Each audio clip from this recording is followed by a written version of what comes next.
Bismillahirrahmanirrahim. Assalamualaikum warahmatullahi wabarakatuh. Kembali lagi bersama saya dengan Al-Arif. Pada video kali ini saya akan membicarakan tentang nasihat daripada seorang ulama besar yang bernama Ibnul Qayyim Al-Jauziyah. Kata beliau, ada 4 perkara pintu syaitan memasuki manusia. Yang pertama adalah an-nazar ataupun penglihatan mata.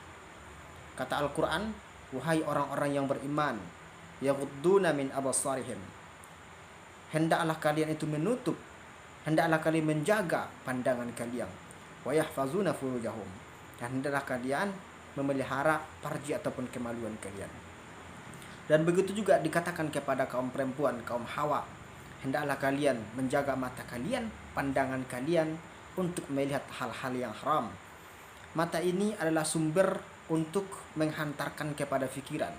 Karena ketika kita melihat sesuatu, maka apa yang kita lihat tersebut akan masuk ke dalam pikiran kita dan langsung akan kita bayangkan. Bagaimana kalau yang kita lihat itu adalah sesuatu yang haram?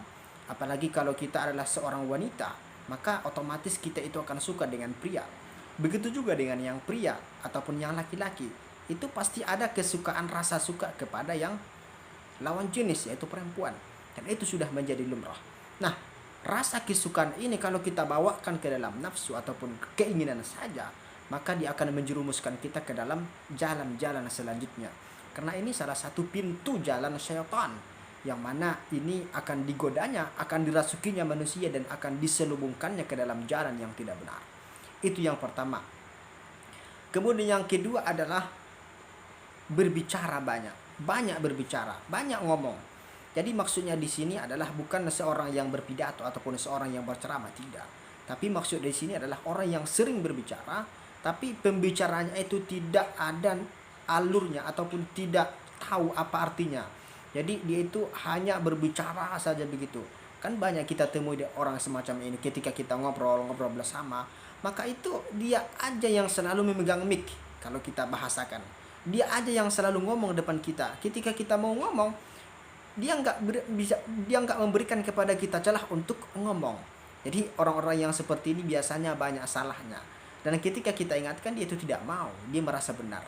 Karena memang seperti itu, nggak mungkin dia mengatakan sesuatu yang menurut dia tidak benar. Pasti kalau sudah disampaikannya itu berarti menurut dia itu benar. Itu yang kedua. Kemudian yang ketiga adalah kasratul ataupun banyak makan. Orang yang banyak makan itu adalah pintu syaitan. Jadi kalau kita sudah makan, kemudian makan gorengan, makan segala macam, sampai perut kita penuh, sampai rasanya kenyang kali, maka kita itu akan terbengkalai, otak kita itu tidak berjalan.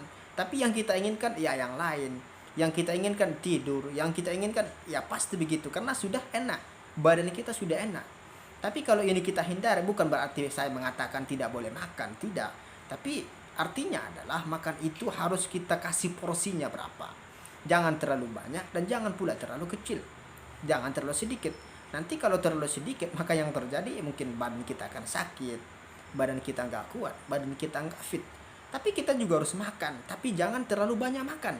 Ini apalagi sekarang kita lihat banyak sekali makan makanan yang disajikan oleh para, ya katakanlah para manusia sekarang itu kan memberikan kepada kita sajian-sajian, ada yang baik, ada yang tidak baik. Dan memang semuanya lezat. Jadi kalau kita ingin menikmati semuanya, ada keinginan untuk menikmatinya.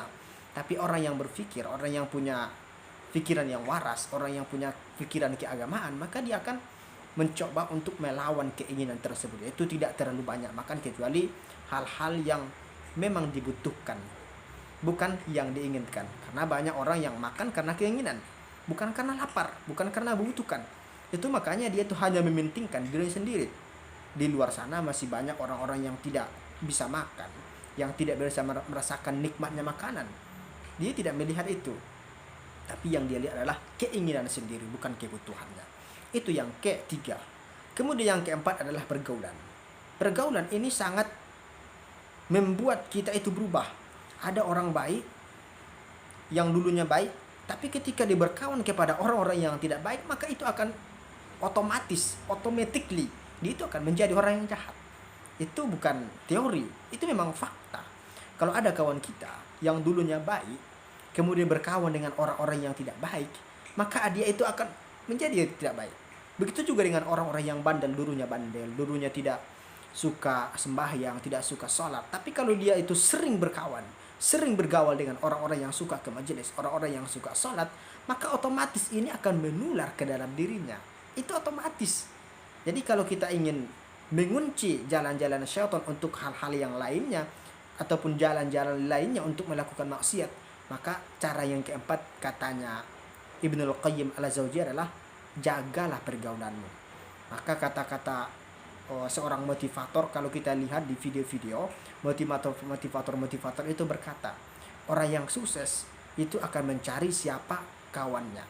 Dia itu tidak berteman kepada semua orang, tapi dia akan mencari tahu siapa yang akan menjadi kawan. Nah, kenapa?